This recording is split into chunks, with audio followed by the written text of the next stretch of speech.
Boa noite, muito obrigado pela presença de todos, pela companhia na prática.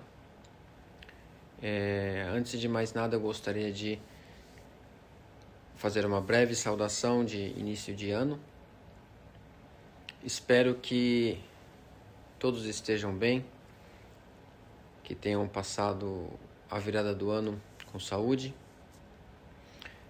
e que esse novo ano seja um ano propício para que a gente possa continuar na nossa prática. Que seja um ano em que novamente todos os Budas, mestres do passado, possam ser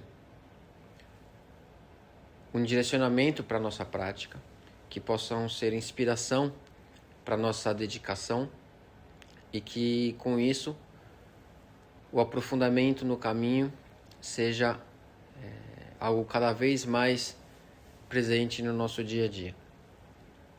Que a nossa prática possa, de alguma maneira, atingir não só a nossa própria vida, mas a vida de todos aqueles que estão ao nosso redor. Mesmo que de maneira sutil, possa, de alguma forma, proporcionar tranquilidade e alegria para quem está próximo da gente. E que os nossos votos possam mais uma vez serem reafirmados e guiarem a nossa conduta para com todas as ações da nossa vida.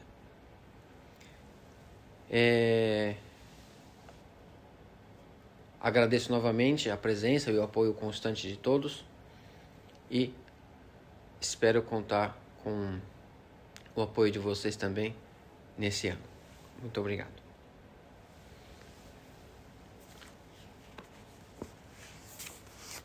Nós estamos chegando numa parte do Zazen Yojinki em que o Mestre Keizan em breve ele vai começar a ser mais específico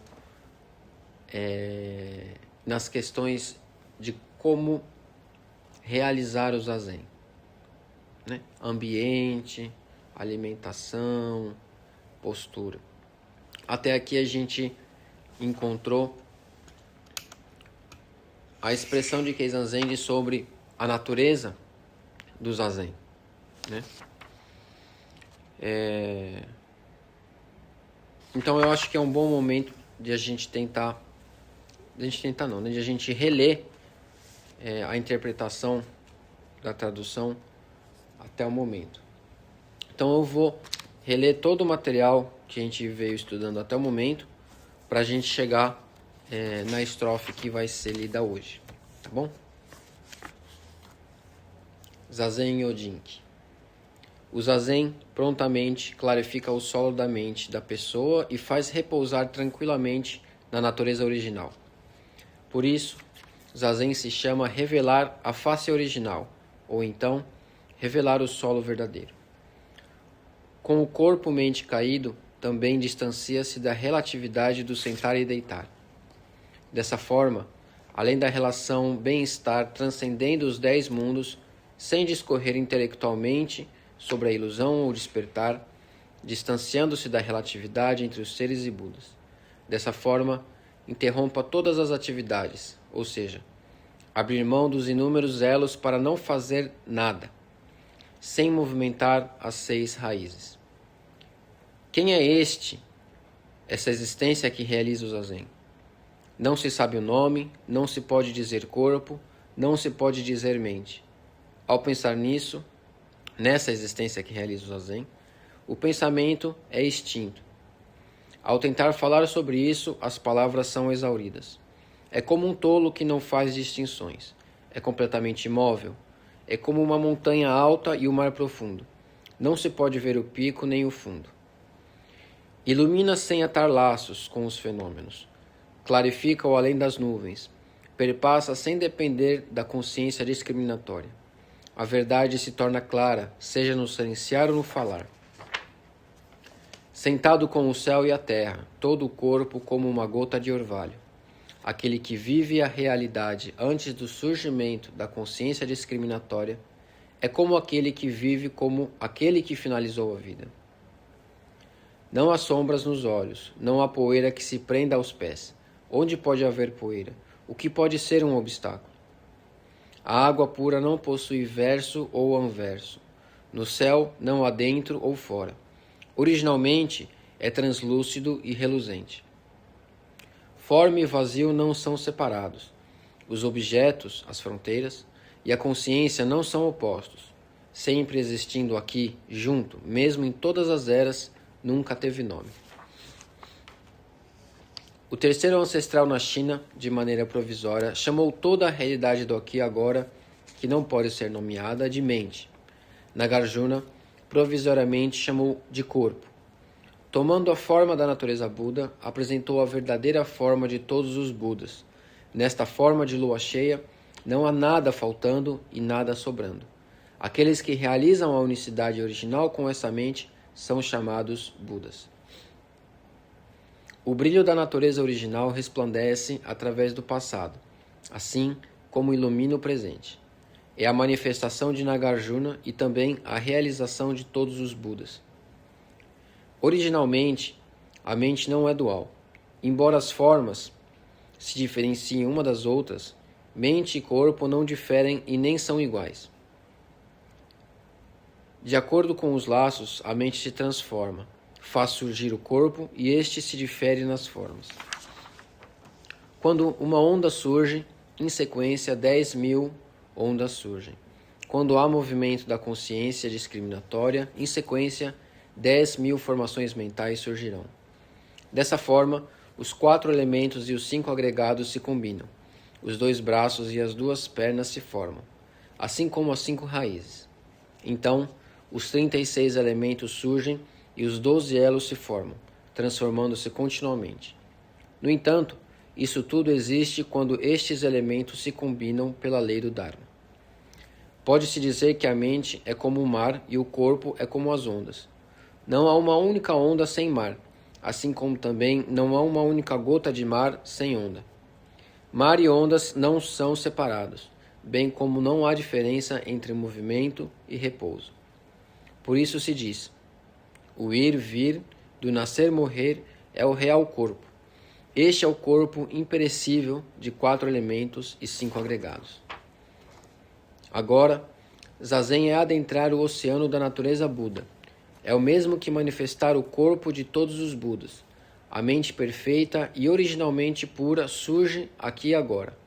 Iluminada perfeitamente, a água do oceano não aumenta e nem diminui, assim como as ondas não voltam atrás.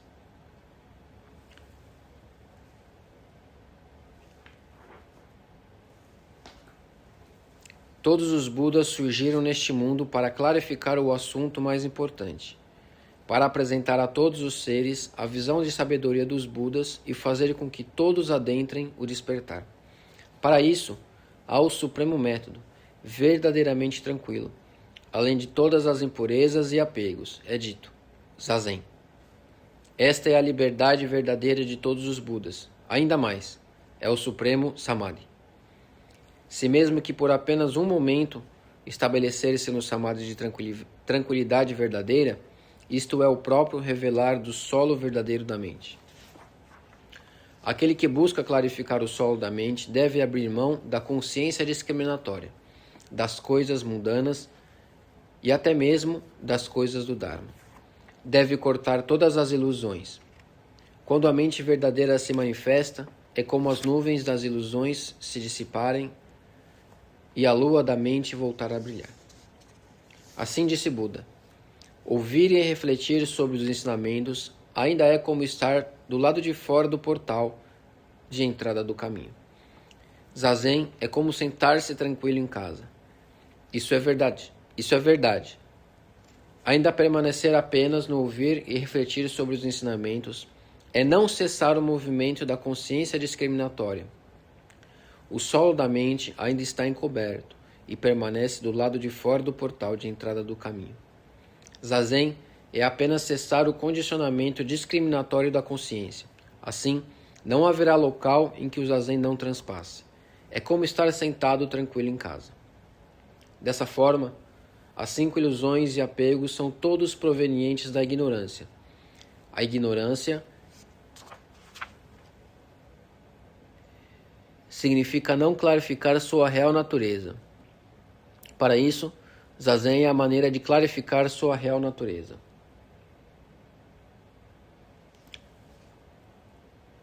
Ainda que tenha cortado as 5 ilusões e apegos, não ter cortado a ignorância fundamental é o mesmo que não ser considerado um Buda. Aquele que deseja cortar a ignorância fundamental, a prática determinada do Zazen é o maior segredo. A estrofe de hoje, número 21. Farei a leitura primeiro no texto original, depois a minha interpretação para a tradução. Kojin iwaku, mo yande jakushouji te chigenji te shin o arawareru. To, moshi, mo shin o tsukusan to hosseba, subekaraku zennaku no omoi o kyūすべし。また、すべからく一切の縁無とらい放射すべし。心に思うことなく、身にことすることなし。これ第一の用心なり。乱り縁人来るとき、盲信従って滅す。盲信もし滅せば、不変の大現時。両々として常に知る。弱滅の方にあらず、動作の方にあらず。mestre do passado disse: ao cessar as ilusões, surge a quietude. Ao surgir a quietude, surge a sabedoria. Ao surgir a sabedoria, a realidade surge tal qual ela é. Se deseja cessar as ilusões, então deve cessar os pensamentos sobre bom ou mal. Além disso, deve cessar também todas as atividades, sem deixar levar pela atividade discriminatória da mente e sem se deixar levar pelas atividades do corpo. Este é o ponto essencial para a prática. Ao cessar as ilusões provenientes da consciência discriminatória, então surge o corpo original imutável e, consequentemente, surge o pensamento sapiente disso. É a realidade anterior ao movimento ou à tranquilidade.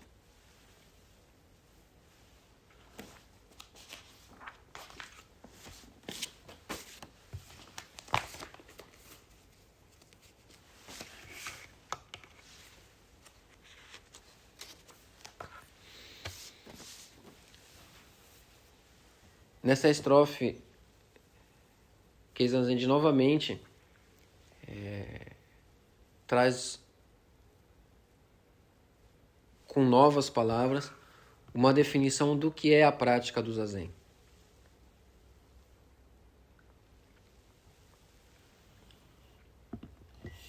Instruir ou apresentar a prática do Zazen até o âmbito da postura e da respiração é algo relativamente descomplicado. No entanto, quando a gente começa a tratar de como deve ser a nossa mente durante a prática, passa a ser um assunto de maior dificuldade. Quem já tem uma certa experiência ou tempo instruindo o sentar em Zazen, deve ter já experimentado a incapacidade da linguagem em descrever o que é ou o que deveria ser a nossa mente durante a prática. A gente encontra inúmeras explicações, muitas vezes completamente distintas umas das outras, mas de alguma maneira todas elas tentam abranger o que é, de fato, a prática do Zazen. Keizan Zenji vem tratando desse mesmo tema em cada uma dessas estrofes que a gente estudou até o momento. E assim a gente pode verificar quão limitada é a linguagem. E se a gente passa a perceber quão limitada é a linguagem, a gente pode se dar conta também de que a nossa vida baseada apenas na linguagem e na experiência intelectual é igualmente limitada. Não é à toa que todos esses mestres do passado instruem a gente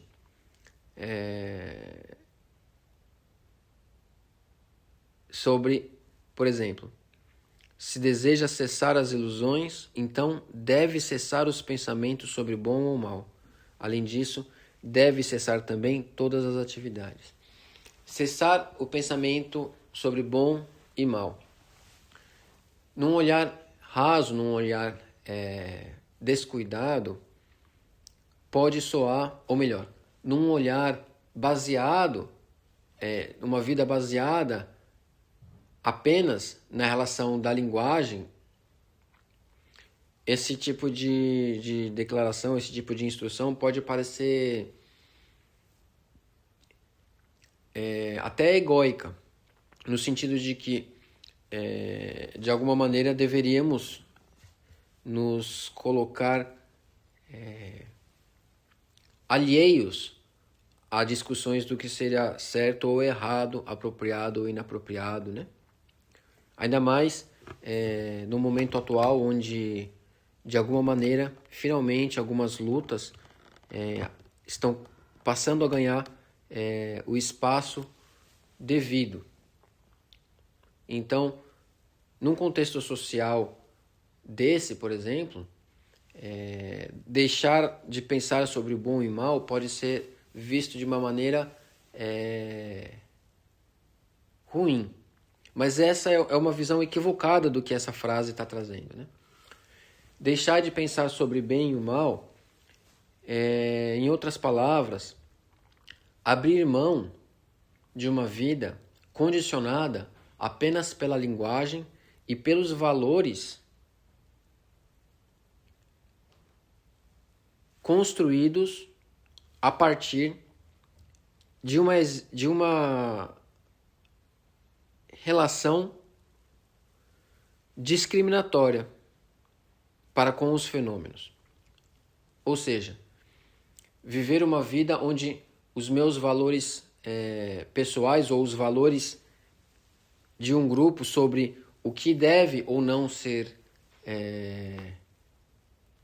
classificado como apropriado, inapropriado, bom ou ruim, tomam conta dos direcionamentos da nossa vida. Durante a prática do Zazen,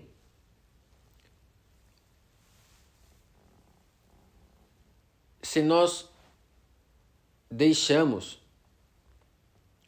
a nossa mente atuar nesse mesmo condicionamento, então a gente não vai estar fazendo nada além de só ficar sentado, né? Outro dia eu estava conversando com um praticante irlandês. Ele esteve aqui no Japão. Ele participou de um Zazenkai em inglês que nós temos mensalmente no mosteiro de Sojiji. E depois de um tempo, depois que ele participou, alguns dias depois, nós estávamos conversando por telefone e ele falou uma coisa bastante interessante, que ele percebe a diferença do que seria, no caso, o que seria agora a minha tradução do inglês dele para o nosso português seria a distinção do que seria apenas sentar para sentar-se apenas. Ele usou a expressão, a diferença entre only sitting and just sitting. De maneira geral, o que ele quis descrever é a diferença entre você ficar sentado apenas e apenas sentar-se de fato. A prática do Zazen exige um esforço extremo em abrir mão de todo o esforço. Uma busca profunda em abrir mão de toda a busca. Um movimento constante em busca de uma tranquilidade absoluta. Isso é a prática do Zazen. E a gente só consegue compreender de fato isso, a gente consegue experienciar isso de fato quando a nossa prática, quando eu digo nossa prática, eu digo a nossa vida de maneira geral, ela se estabelece prioritariamente na relação anterior ao surgimento do condicionamento discriminatório da nossa consciência. Quando a nossa vida, a nossa prática, ela se estabelece antes de todo julgamento, toda classificação, toda discriminação, toda adjetivação que nós somos condicionados a fazer desde aquele momento que a gente começou a aprender a falar. Henrique, pode falar? Eu pensando no início dessa nossa noite, eu comentei a questão do Coen do cachorro.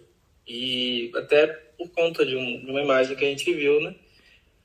E ali, e no Koan, né, da natureza, se o cachorro tem natureza Buda, eu respondi como o monge respondeu, Mu, né? E aí você me perguntou, essa é a resposta do monge, e qual é a sua? No momento em que se eu tivesse, eu realmente não considero uma resposta nesse Koan, eu abro mão de dizer se sim ou se não. A mim, nesse caso, para mim, não me importa se o cachorro tem natureza boa. Mas caso alguém tenha uma resposta, não seria uma forma de discriminação? E aí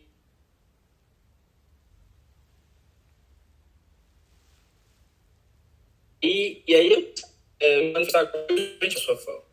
Desculpa, Henrique, o final da sua fala cortou um pouco. Eu acho que minha conexão não está muito boa. Você pode repetir, por favor? Só a parte final? Eu fiz essa conexão agora por achar que tinha conexão justamente com esse momento que você está falando da discriminação.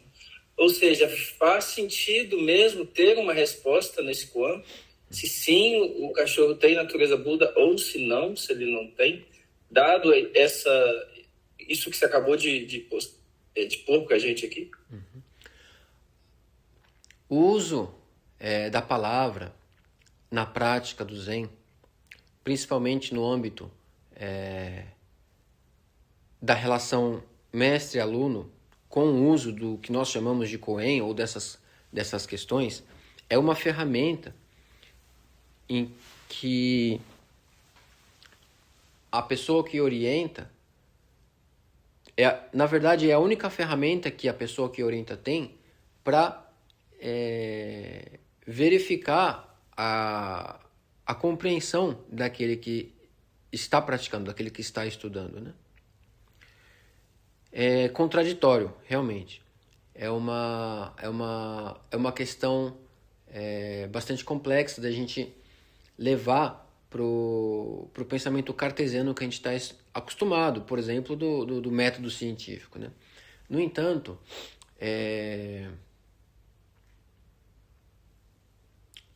o uso da palavra, ela é a única ferramenta que a gente tem para fazer essa troca, né? E por que essa troca ela é importante nesse caso?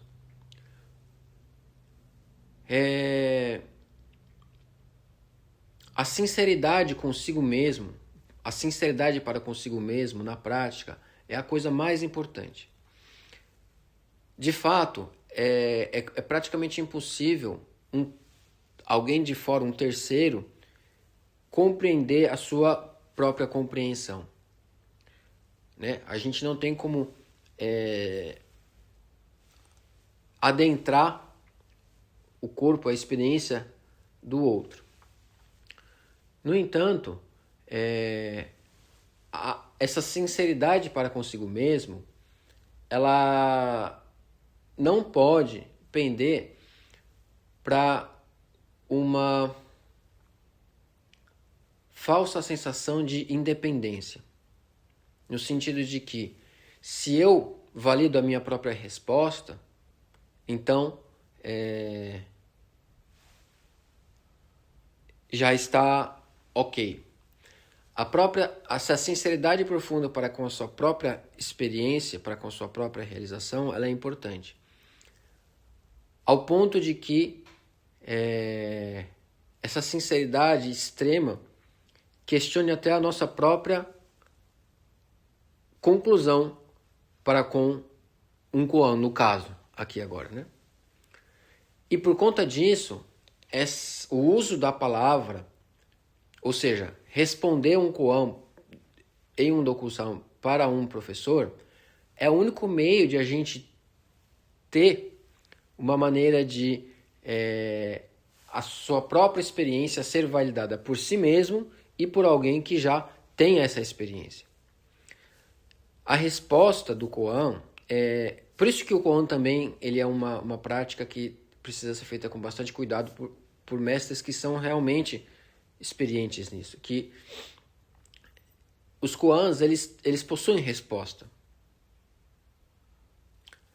No entanto, essa resposta, se ela for, por exemplo, memorizada ou apenas interiorizada de maneira intelectual, ela não apresenta aquela resposta que vem de lá de baixo, né? Por isso, eu perguntei qual é a sua resposta. A prática do koan, nesse caso, ela é para trazer aquilo que está lá no fundo, para virar o praticante do avesso. A prática do koan é muito comum na tradição Rinzai, né? E a tradição Rinzai também, assim como na Soto também, claro, mas na tradição Rinzai também, o objetivo é levar o praticante para um ponto onde ele literalmente vire do avesso. É uma prática muito rígida, ela é uma prática muito exaustiva, física, psicologicamente falando também. É ao ponto de a gente quebrar a racionalidade enraizada, condicionada nesse corpo. E para isso é necessário ir fundo o suficiente para que a gente praticamente vire do avesso. Por isso, muitas histórias de despertar elas surgem a partir de experiências bastante fortes, digamos assim. É uma pergunta muito interessante a sua, que a gente precisa ficar atento, né? Eu não sei se eu pude responder de maneira suficiente para o seu questionamento, mas é o que eu tenho a colocar.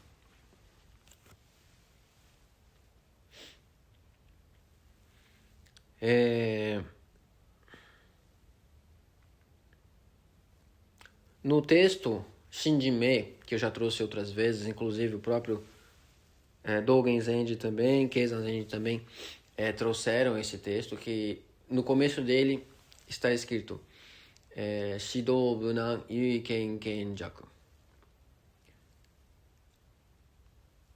Realizar o caminho não é algo difícil.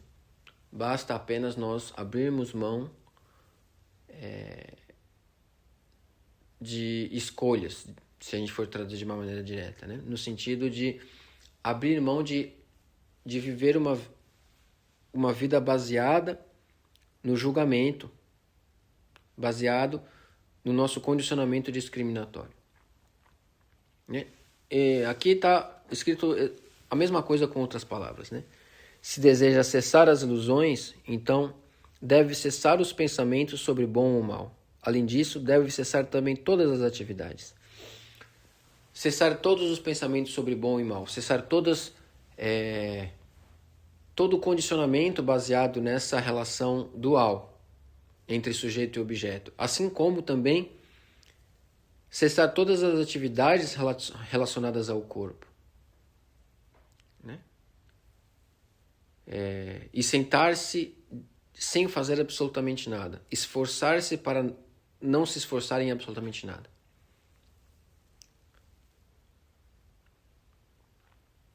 Sem se deixar levar pela atividade discriminatória da mente e sem se deixar levar pelas atividades do corpo. Este é o ponto essencial para a prática. Esse é o ponto essencial para a prática. Ao cessar as ilusões provenientes da consciência discriminatória, então surge o corpo original, imutável, e, consequentemente, surge o pensamento sapiente disso. Aqui ele descreve que, cessando com esse condicionamento enraizado nessa existência, então a nossa face original, o solo da mente, surge. E a gente, de fato, realiza isso, a gente percebe isso. Buda Shakyamuni, no seu despertar, ele diz: eu, a grande terra e todos os seres simultaneamente somos o caminho. Isso é Buda Shakyamuni tornar-se sapiente dessa própria realização. E essa realização, ela só surge quando todas essas ilusões elas cessam. Quando todos esses condicionamentos eles cessam. E o que é cessar o condicionamento? Esquecer-se de si mesmo. Isso é estudar budismo. Dogen Zenji já deixou isso claro. Esquecer-se de si mesmo e estar iluminado por todos os seres. Quando não há uma vida baseada no condicionamento discriminatório entre sujeito e objeto, ou seja, quando de fato esquece de si mesmo, então todos os fenômenos eles nos iluminam. O que significa isso? Assim que eu abro os olhos, todas as formas e cores diante de mim surgem como elas são. Elas sempre foram assim. No entanto, o condicionamento discriminatório da minha consciência troca essa realidade pela linguagem. Troca essa realidade pelos valores construídos de maneira aleatória. Não aleatória, mas baseado numa sensação de identidade. Baseado numa sensação de sujeito e objeto. Baseado nos meus valores pessoais, nos valores sociais. Mas quando essa sensação de identidade, ela deixa de assumir um papel de protagonismo nas nossas relações com os fenômenos, então todos os fenômenos ao nosso redor nos iluminam, né?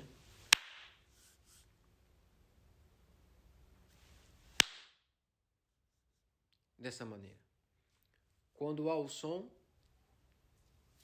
não há nada além dessa existência e do som como uma única coisa. Quando não há som, não há nada além do não som. Dogen Zenji, no Shobogenzo Shoji, né, sobre vida e morte, ele diz que no momento da vida há apenas a vida, no momento da morte há apenas a morte. No próprio Shushogi, o início do Shushogi é Shou o akirame, shi o akiramuru nari, bukke, ichidaiji no innen nari. Shouji no naka ni hotoke areba, shouji nashi. Tada, shouji, sunawachi, nehan.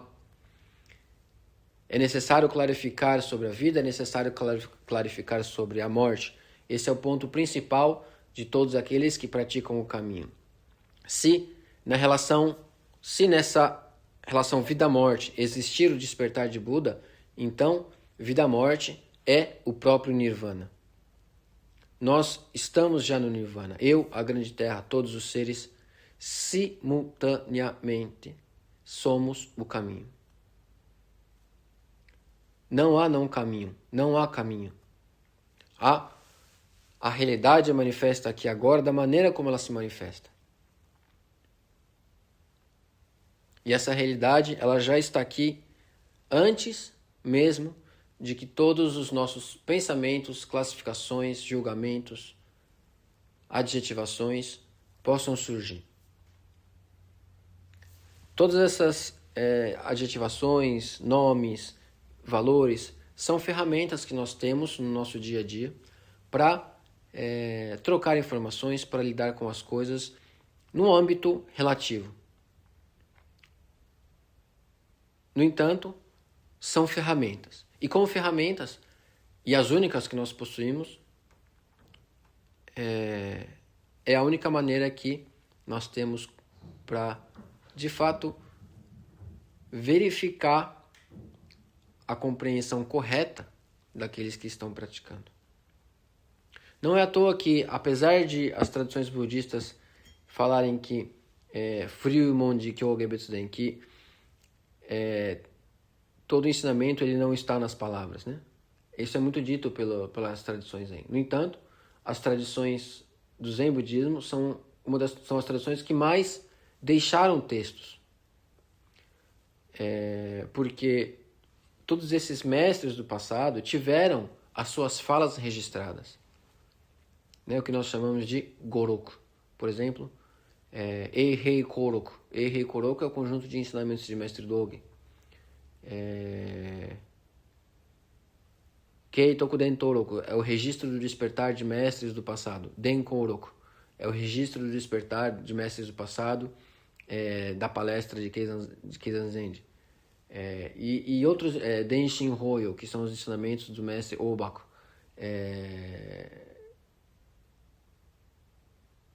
Rinzai Zenji Goroku, que são os ensinamentos deixados pelo mestre Rinzai.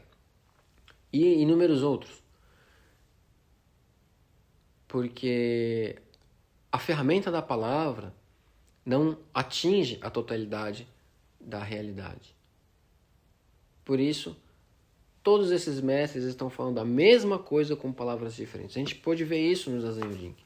Keizan Zenji vem falando exatamente do mesmo ponto de maneiras diferentes.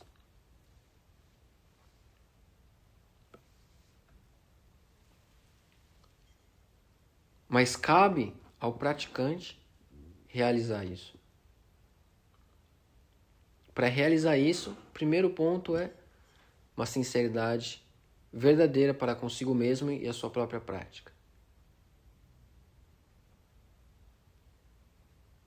Segundo, encontrar alguém que possa de fato instruir no caminho.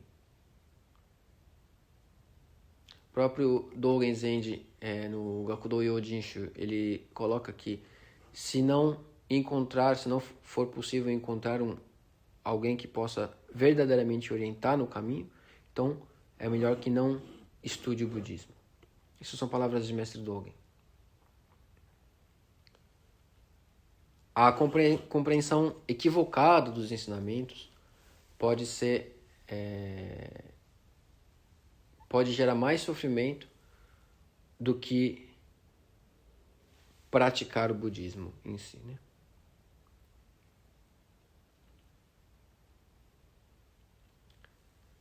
Uma vez me perguntaram como saber se é possível como saber o que ouvir, como saber o que estudar, com quem estudar. Então, no meu ponto de vista, da minha maneira de compreender, a maneira como eu uso para buscar os ensinamentos independente de qual seja esse ensinamento, de qual seja o texto, de qual seja o conteúdo, de qual seja a fala, todos esses ensinamentos, eles devem retornar exatamente no mesmo ponto. Esse ponto é o despertar de Buda Shakyamuni. Eu, a grande terra, todos os seres simultaneamente somos o caminho. Esse é o ponto que eu particularmente uso para me orientar na minha busca.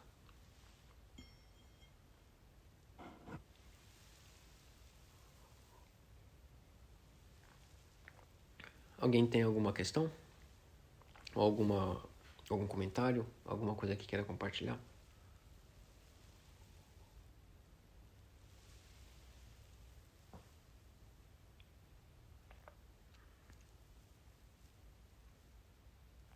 Arthur, por favor.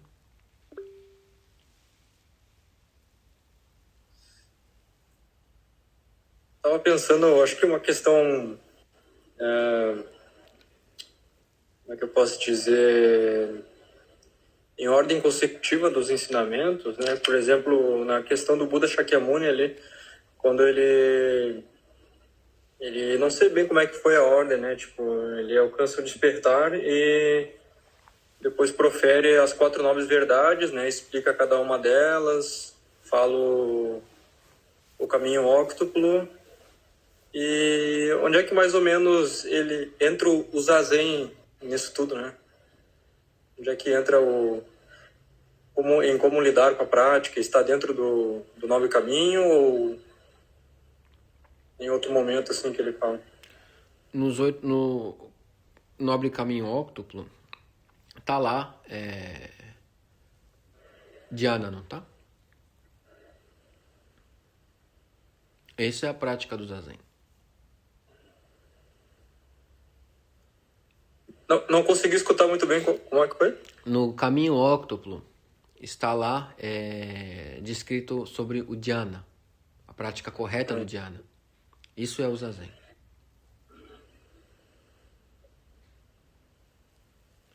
É a sabedoria verdadeira, né? Esse estado original, né? Algumas pessoas trazem como estado de meditação profunda, né? Eu gosto de usar nossa natureza original, manifestação da nossa natureza original. Eu pedi para o Matheus compartilhar para mim no grupo uma caligrafia que eu fiz como saudação do início do ano com o caractere Za, de Zazen, que é o sentar-se, né? Esse caractere Za, a minha intenção é expressar justamente a nossa natureza original, né? Durante o Zazen, e não só durante o Zazen, mas esse movimento em repouso, essa busca pelo não buscar, esse esforço para o não esforço, que é anterior a esse surgimento de um condicionamento discriminatório, é a nossa natureza original, é esse sentar, essa postura do Zazen. O Zazen é essa manifestação da nossa natureza original. Isso é Dhyana, né?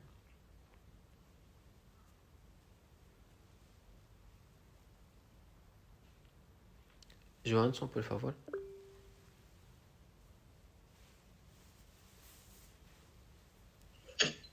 Eu gostaria de perguntar para o Joaquim-san se diante do caminho óbvio, e como é que fica o conflito interno do Joaquim no dia a dia, se às vezes eu podia ter tido o pensamento correto, se surgisse, eu podia ter tido uma fala mais correta, eu poderia ter tido o discurso mais correto, se gera esse conflito interno com o Joaquim-san. A palavra correta dentro do caminho óctuplo não é um correto baseado... Bom, a gente pode trazer o caminho óctuplo, primeiramente, a partir da régua da nossa moralidade social, da moral social, dos nossos costumes atuais. Só que essa moralidade, esse parâmetro da sociedade, ele se transforma com o tempo, né? Pode ser esse pensamento, ele pode ser uma bússola que invariavelmente vai trazer harmonia para a nossa convivência, né? Se a gente utilizar a moral validada socialmente, por exemplo, provavelmente a gente vai conseguir criar uma convivência mais harmônica para com as pessoas ao nosso redor. No entanto, como praticantes do Zen, nós precisamos entender esse termo correto de uma maneira diferente. Esse termo correto, ele precisa ser entendido para nós praticantes do Zen como anterior ao surgimento do nosso condicionamento discriminatório. A fala correta, a visão correta. A visão correta é a visão que nós temos ao abrir os olhos e ver as formas e as cores da maneira como elas são. Né? A nossa prática correta é lidar com os fenômenos da maneira como eles se apresentam. O meio de vida correto é realizar aquilo que precisa ser feito, da maneira que precisa ser feita, na hora que precisa ser feita. O correto, ele diz respeito a essa que ele colocou no texto. É o nosso corpo original, imutável. Né? Ao cessar as ilusões provenientes da consciência discriminatória, então surge o corpo original imutável. Esse correto do nobre caminho óctuplo é esse corpo original imutável. Né? Você me compreende?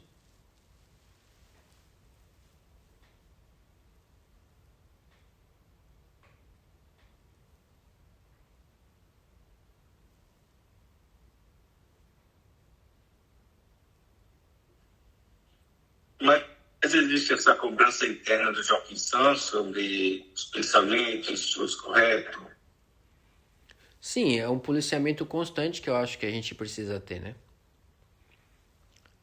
Esse policiamento constante sobre os nossos pensamentos, sobre a nossa fala e sobre as nossas ações é a constância da prática.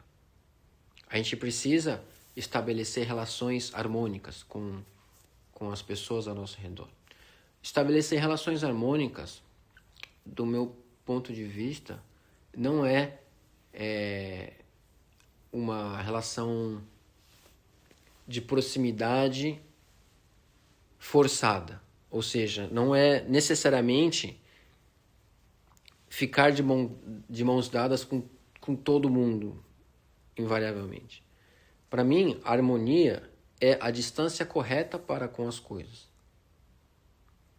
E essa distância, ela se modifica com o tempo. O mesmo fenômeno precisa de distâncias diferentes em momentos diferentes. Você ingerir um alimento fresco é uma coisa. Você ingerir um alimento apodrecido é outra coisa. A harmonia é a distância correta para com os fenômenos, com as pessoas, com os acontecimentos, com as ideias. E a vigilância constante sobre os nossos pensamentos, sobre as nossas falas, sobre as nossas ações é um ponto fundamental e que precisa estar constantemente sendo verificado.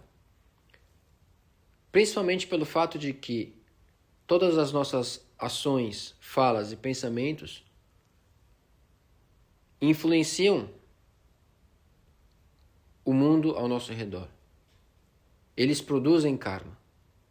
Quando nós fazemos o arrependimento, sangue, né? É dito: Wari mukashi yori tsukuwaru moro moro no wakugo wa minamushi no tonjinchi ni yorite mito kuchi to kokoro yo no umimono nari issai warima sange shitatte moto. Eu me arrependo de todas as ações provenientes da fala, do corpo e dos pensamentos baseados em más ações. Eu não vou conseguir traduzir agora tudo o texto, mas as nossas ações, os nossos pensamentos e as nossas falas, quando baseadas em uma compreensão equivocada da realidade, geram inevitavelmente um karma. E que esse karma, num momento próximo, um momento posterior, ou ainda mais posterior, vai de alguma maneira gerar uma consequência, não só para a gente, mas para tudo ao nosso redor. Esse é a premissa do que é o karma, né? Karma tem muitos... Eu já vi muitos lugares na internet em que descrevem o karma como força geradora dos fenômenos. Isso é um equívoco. O karma não é uma força geradora dos fenômenos. A força geradora dos fenômenos é a relação interdependente entre os fenômenos, né? De origem, condição e causa. O karma é resultado das nossas ações. E nós recebemos o resultado das nossas ações. Por isso é muito perigoso falar de karma de maneira equivocada. Porque isso pode acabar ferindo as pessoas através de uma compreensão equivocada do que é o karma. Como, por exemplo, descrever uma determinada condição da vida de uma pessoa por conta do karma daquela pessoa. Isso é a maior ignorância a ser feita em relação ao ensinamento budista. Esse é um problema que aconteceu aqui no Japão, por exemplo, durante muitos séculos, né? Que foi base para a discriminação e que atualmente, hoje, existe uma conscientização sobre o que é o karma, pelo menos aqui na Soto do Japão. É uma atividade, um trabalho muito forte para com os monges em relação à conscientização do que seria o karma, né? Justamente para que esse tipo de erro discriminatório não possa acontecer novamente. Então, falar do karma de outra pessoa, por exemplo, é algo que deve ser evitado. Em contrapartida, nós nos policiarmos para com as nossas ações, nossas falas e nossos pensamentos é a constância da prática que nós buscamos, né? É o cuidado que a gente tem que ter no nosso dia a dia. E um pensamento correto, uma fala correta, uma ação correta é isso aqui. Cessar as ilusões, ao cessar as ilusões surge a quietude. Ao surgir a quietude, surge a sabedoria. Ao surgir a sabedoria, a realidade surge tal qual ela é. Se deseja cessar as ilusões, então deve cessar os pensamentos sobre bom ou mal, ou seja, cessar a discriminação para com os fenômenos. E sem se deixar levar pela atividade discriminatória da mente e sem se deixar levar pelas atividades do corpo, esse é o ponto essencial para a prática. Inevitavelmente, todos os ensinamentos eles sempre voltam para o mesmo ponto. O budismo fala sobre uma única coisa. Não são milhares de ensinamentos diferentes. São milhares de ensinamentos que dizem sobre o mesmo ponto, né? Alguém tem mais alguma questão?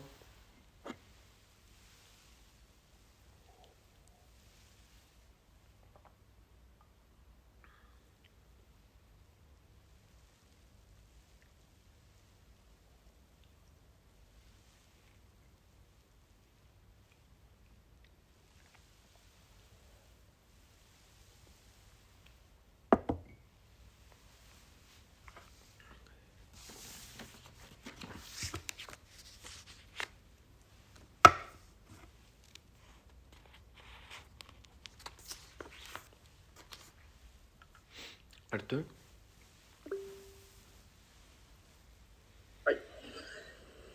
Eu fiz uma analogia uma vez, que era sobre a linguagem, né? Que eu acho que não serve não só para a linguagem, mas como a lógica ou a nossa razão, que ela seria tipo como a teia de aranha para aranha, e que ela sabe exatamente que fio que ela pode andar, né, para não se grudar, e que é uma ferramenta importante para a sobrevivência dela, mas se ela der um passo equivocado, ela se enrola toda, né? Seria mais ou menos assim uma analogia para compreender essas ferramentas que a gente tem na nossa vida, né? O nosso meio de sobrevivência. sobrevivência e de se relacionar com o mundo. O que você diria sobre isso? Eu não sei como que funciona a teia da aranha, mas me parece uma analogia interessante. Ela tem, se der uma explicação rápida, ela tem dois tipos de linha. A linha na horizontal de uma teia normal, ela é pegajosa, e na vertical ela não gruda. Então seria mais ou menos isso. Que interessante, eu não sabia disso. Daí ela sabe exatamente onde andar, né? Talvez seja alguma coisa próxima a isso, sim, né? Ser consciente de que a nossa intelectualidade, que a linguagem, que a nossa memória são ferramentas e que a gente possa usar elas ao invés de ser usado por elas é um ponto importante, né?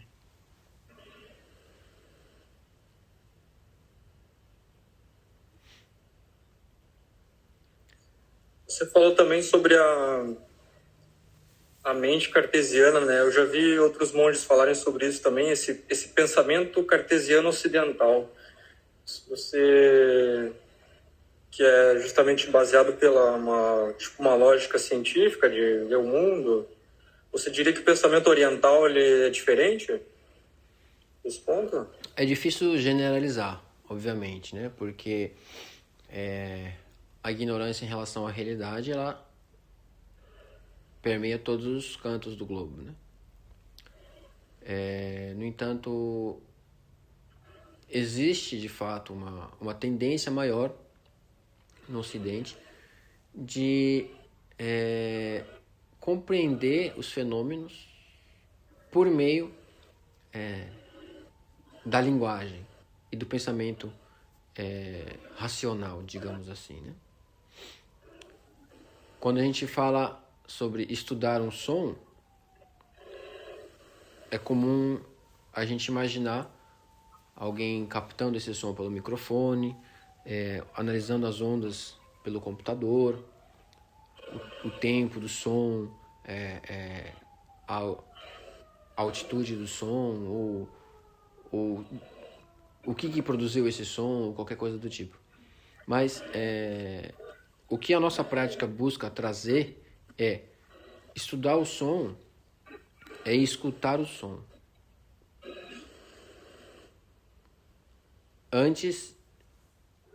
Não antes, mas escutar o som. O que a nossa mente produz depois de escutar o som já não é mais o som, né?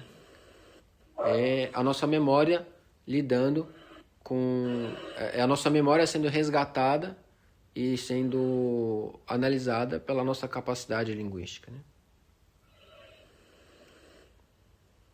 Assim como ler um livro de receitas não vai matar sua fome. Você precisa comer o prato, você precisa fazer e comer o prato para matar a fome.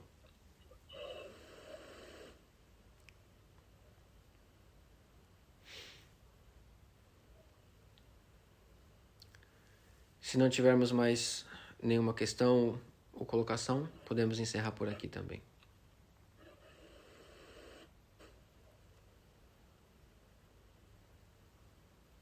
Tudo bem? Ok. Então, muito obrigado a todos pela presença, pelo apoio constante na prática. Espero que tenham um ótimo descanso e nos